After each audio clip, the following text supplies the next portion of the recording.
We have already discussed the importance of having legal clarity about our organization and being clear about our purpose, as well as knowing how to communicate it in a way that inspires and attracts. Now, we are going to evaluate the internal aspects of our organization before inviting people to enter our house before launching a communication campaign. To achieve this, we have prepared an assessment tool that will allow you to gauge the pulse of your NGO.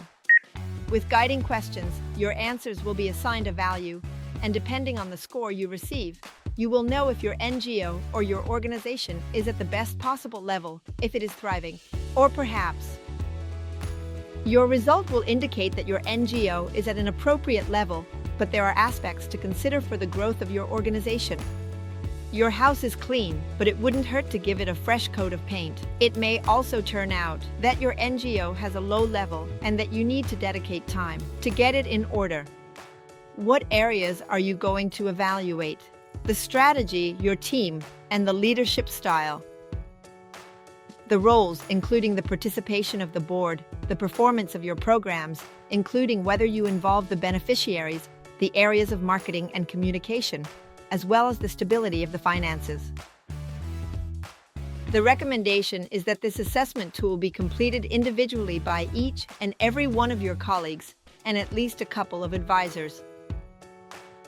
In addition to allowing you to achieve a more accurate result, you will be able to notice if there are different perceptions, and it will be a way to involve your team in the continuous improvement of your organization.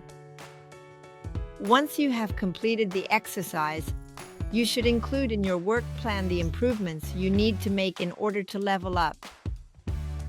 As I mentioned before, you don't necessarily have to be at the highest level to launch a communication or fundraising campaign, but you do. You need to be aware of the areas that you need to improve. The tool is written in such a way that you will know what you need to work on and what the ideal expected outcome is. This will help you set goals very easily and identify the steps to take. Finally, I recommend that you set a date to repeat the exercise so that you can measure your improvements and share the results with your team. Both encourage them to continue improving. Celebrate what you have already achieved. Remember that this is a process of continuous improvement.